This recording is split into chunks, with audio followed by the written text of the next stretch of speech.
Dolmenwood, Dolmenwood, Dolmenwood. Massive Crookhorn raid on Prigwort uncovered. A dark night in Dolmenwood, a Three Orcs exclusive. Brave adventurers and lore enthusiasts, welcome back to the Three Orcs channel, your gateway to the mysterious realms of Dolmenwood. I am David, and today I bring you an exclusive look at one of the most harrowing events to shake the very foundations of Prigwort, the massive Crookhorn attack. If you're excited about this deep dive into Dolmenwood's darker tales, smash that like button, subscribe for more, and don't forget to ring that bell for notifications. Prigwort, known for its tranquil forests and famed breweries, experienced a night of terror that would be etched into the history forever. The stars above were only witness to the chaos that was about to be unfold. As darkness enveloped the land, the township of Prigwort was blindsided by a ruthless Crookhorn raid. These 7-foot-tall feral Breggles, twisted by evil magic, descended upon the town with ferocity unheard of. Armed with clubs and spears, and clad in their patchwork armor of spiked leather and chainmail, these merciless marauders brought destruction down to the buildings outside the great walls of Prigwort. The town guards, ever vigilant, raised the alarm, but the Crookhorns were relentless. Buildings were set ablaze, casting an ominous glow against the night sky. A grim reminder of the threat looming over Dolmenwood. In the midst of chaos, brave adventurers, hearing the cries of alarm, rushed to aid in the defense of Prigwort. A fierce battle ensued, pitting the courage of the townsfolk against the wild, savage nature of the Crookhorns. As dawn broke, the Crookhorns retreated, leaving behind a town scarred but standing strong. The resilience of the Prigwort's people shone through the ashes, a beacon of hope in the shadowed woods of Dolmenwood. This harrowing event serves as a stark reminder of the dangers lurking in the wilds of Dolmenwood, but it also highlights the unyielding spirit of its people.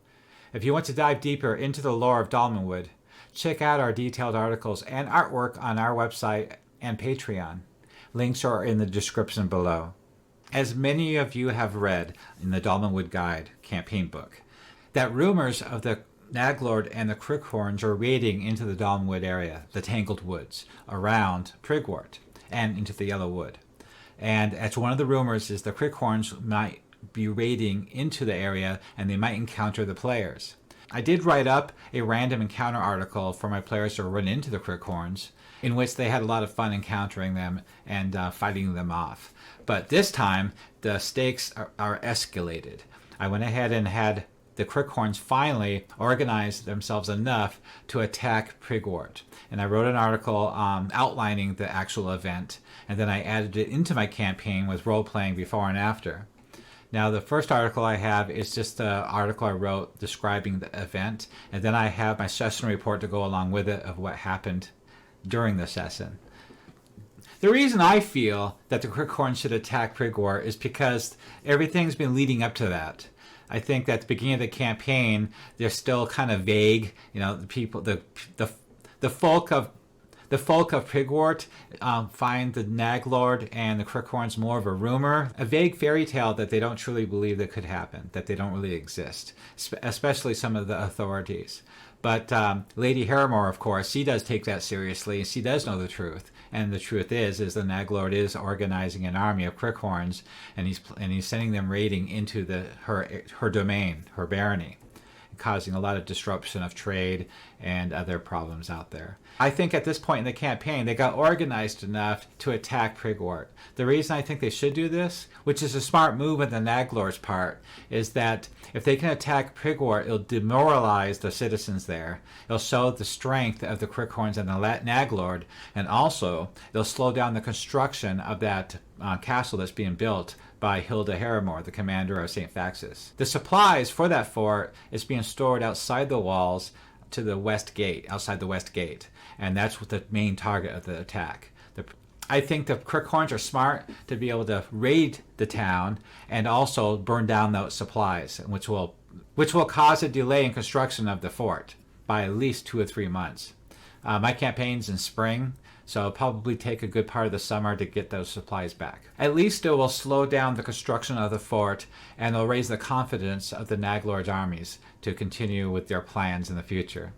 So not only do I think that they should attack with a raid, by burning down the outer buildings outside the walls, but also that construction supply site. And that's what I have happened on the night after the players get around 3rd level. They've already been through Winter's Daughter, and right now they're exploring the incandescent grottos for a variety of different quests I've given them. And on one of the return trips back to Prigwort, to where the knight became 3rd level and became knighted, that day he was knighted. And then after that celebration, they were on their way back to the inn, and that's when they saw the flames in the sky. So let's go ahead and look at this article real quick about how I laid this out. So I wrote a lot of narration down so I can kind of ad-lib it. You know, I just use this as a base to go with, to actually run my game with. So I will say that the knight in Prigwort, as they're walking back to the inn, they're staying at Rapitan's Inn. On their way back, it's tranquil. There's a starlit canopy overhead, but it's abruptly shattered. Originally, I planned to have them jolted awake while they're sleeping in the inn, but it just happened to be better timing when they're returning back from the celebration, and some of them are a little bit drunk because they had quite a few drinks there at the celebration, so they have the drunk effects going on, and there's a lot of chaos in the town because of the celebration. So the township will be less ready to react to anything that happens during the raid, and this is the perfect timing for that. At that point, they hear the clamor of alarm bells and the distant crackling of fire. The air is thick with the smell of smoke, and the sky to the north grows ominously illuminated by the raging inferno. And then they'll hear the town's guard shout out over the night, pierce the night down the streets, "Fire! The Crookhorns attack!" And they hear that echoing off the great walls of Prigwort from the north. So immediately I ask them what they're going to do. They just left the marketplace, so they sprint with the squire, the newly knighted player. He leads the charge because he's all full of himself now because he's a knight. And so he leads the group, he leads the charge across the market square, up the road towards the north gate. Which what I would have expected him to do. Okay, so the construction site is a symbol of Prigwort's resilience and future security. It's now a fire. Piles of brick, stone, and lumber amassed for the upcoming garrison at the behest of Lady Harrowing and the Duke are ablaze. They don't see that; they just see the smoke in the sky and the night being lit up to the north. And I created some artwork for this, so when they finally do get outside to see this, they're not there yet. They haven't reached the gate, but when they do get out there, they'll be able to look at this artwork and see generally what it looks like. It's not perfect artwork, but it's good enough for my game table, and it serves its purpose. I know the Crookhorns are a little bit large here, but that's okay. At that point, I described that the streets are chaotic, they're filled with fearful cries of townsfolk and the hurried steps of townsguard rushing to defend the walls and gates. It seems that the Crookhorns, those twisted creatures of the northern woods, they've launched their attack with brutal efficiency, targeting the vulnerable outskirts of Prigwort. As they near the gate, I have a guard holler out, "To arms! Repel the invaders!" His voice is strained with a mix of determination and fear. They hear that as they approach the gates. As they arrive, they notice the gates are closed and they're barred, braced so they cannot be opened. And all the guards are up top on the battlements facing outwards towards the north. And they can hear the plunk of the string of bows being released and arrows flying through the air as the guards are firing arrows frantically down into the fire. The guards are loosing arrows frantically into the outskirts of the village. And they're shouting at each other to defend the walls. So they're not looking the players away. And they're not able to get the guards' attention. So immediately the knight rushes for the gate and he unbars the gate, opens them up just enough for them to squeeze through. So basically opening up the village for attack if the Crookhorns are able to press their advantage and rush through. But luckily for them, that hasn't happened. So they squeeze through, and this is what they see. Outside the walls, the scene is one of havoc. Crookhorns, with their twisted horns, are silhouetted against the blaze. They're wreaking destruction with a savage glee. The township of Prigwort is assailed by a marauding band of Crookhorns. The malevolent intent is clear as the flames licking the buildings outside the great walls. These Crookhorns are 7 feet tall, they're feral, they're disease-ridden breggles, twisted by evil magic of their master. They roam So I give a little bit of background here, which doesn't necessarily have to be said at the table. but I could fill the players in if I needed to because the information is right here for me. They set the buildings alight. Their bleats and howls and laughter are a discordant symphony to the crackling flames and the collapsing structures. And the first thing the players see as they come out of that gate is there's Crookhorns everywhere. They have spears and clubs and firebrands, and they're setting the buildings on fire. In fact, the classed Antler Inn, half of it is on fire, the west side of it. And there's about 10 Crookhorns there lighting in a fire, and the owner and his son and his family are defending it frantically, trying to put the flames out as the Crookhorns descend upon them. So it's up to the players to save them from the Crookhorn attack. So they go out there and they see that the number is daunting. They seem to be everywhere in the darkness. They estimates suggest their force could range from a few to several dozen, judging by the widespread destruction and the intensity of the assault. And then I explained that they're brutish, wild, merciless beings equipped for destruction. They wear rough patchworks of spiked leather and chain, offering them rudimentary but effective defense. Their armor is chaotic, assembly of materials giving them a ragged, intimidating appearance. In their hands are favored weapons of clubs and spears and those firebrands. These crude instruments are wielded with ferocity that matches their wild nature, making them formidable in the relentless attack on the town. Their speech is a series of obscenity-laced bleatings, fills the night air, adding to the chaos of the raid. The Crookhorns communicate in the Cathay and basic walled.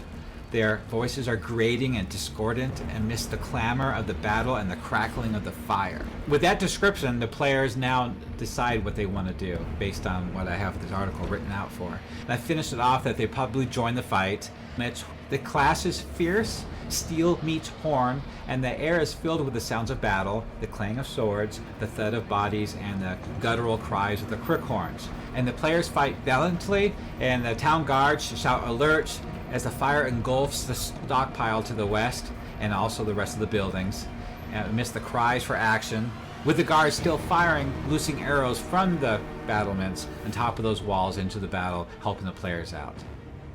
So this is the article I wrote before the encounter, before we actually ran the session. Now I'm going to go ahead and look at the session report to see exactly what happened. Oh, real quickly, you can't really see my video here because it looks like I'm so low, but this is one of my new shirts I made. My Dungeon Master shirt that I have not worn to the table yet, so I can't wait to wear it. And it's going to be really cool. This one's white, but I make these on my store. I design these and write the quotes and mottos and the artwork and put them on shirts and cups and papers and notepads and stickers, and I put them up on my Etsy store. So if you're interested in one of those for your game, go ahead and go to my Etsy link down below and you can find my products there.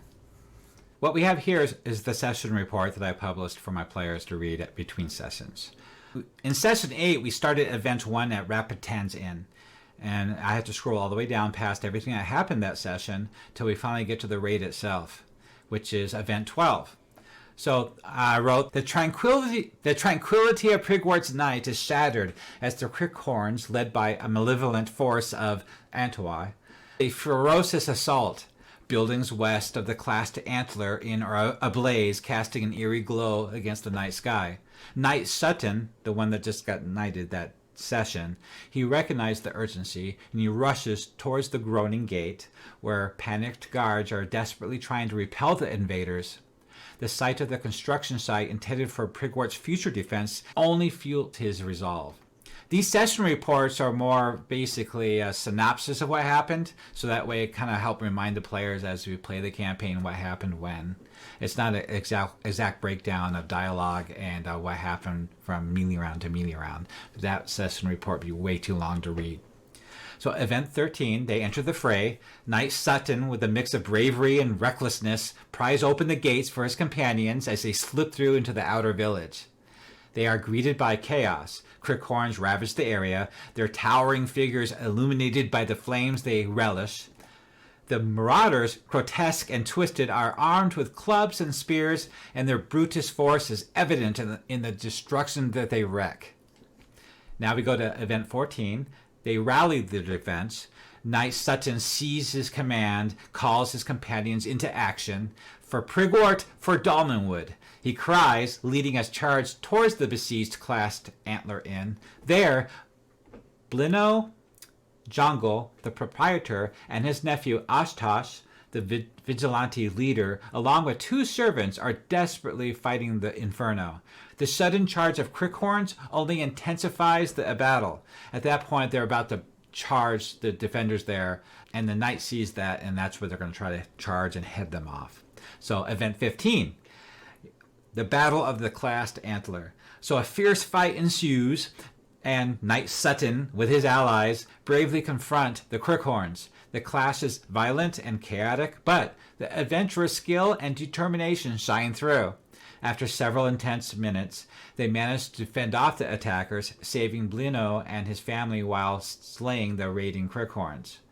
And then we have the aftermath of the raid, where the immediate threat abated, the adventurers survey the damage. The Crookhorns have retreated into the tangled forest, leaving devastation in their wake. Buildings are still ablaze, threatening to spread further destruction.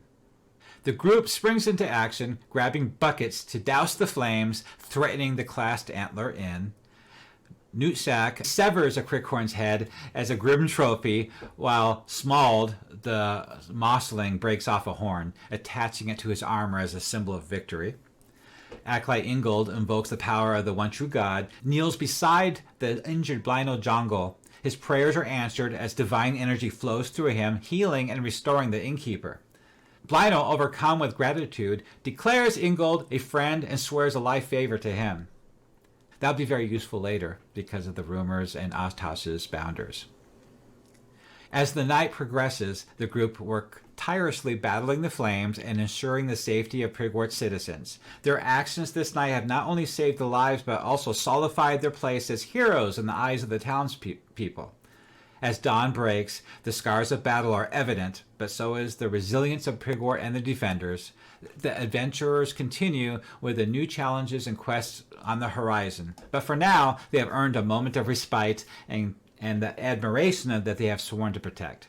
So then we have the aftermath of Prigwort, and they show proof to the captain that the Crookhorns do exist. They take his head to him, and then they go on with their new day and new quest. Let's talk about the comments about this entire raid. So as I said before, I think this is very suited to this campaign at this stage of the campaign. I think the Crookhorns should raid Prigwort at some point, because that's their aim eventually anyway. And it behooved them to do that before the castle's built, and it helps slow it down by raiding those supplies and slowing down the construction. Also, to help create more drama and excitement in the campaign with the players. It'll show the players that the Crookhorns needed to be taken seriously, that the Crookhorns are not just to be ignored, that they're a major problem in the area, and so is the Naglord in relation. And so is the Naglord, and obviously Lady Harrowmore does, as well as Commander Hilda Harrowmore building that fort. She's the leader of St. Faxus, and one of the reasons why they're here.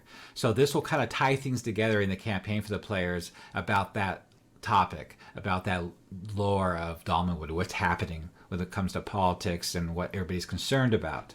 And this, because if you're just running the players to these different dungeons, and you're only using Crookhorns as wandering monsters, that's kind of a weak tie-in about what's really going on in the whole world.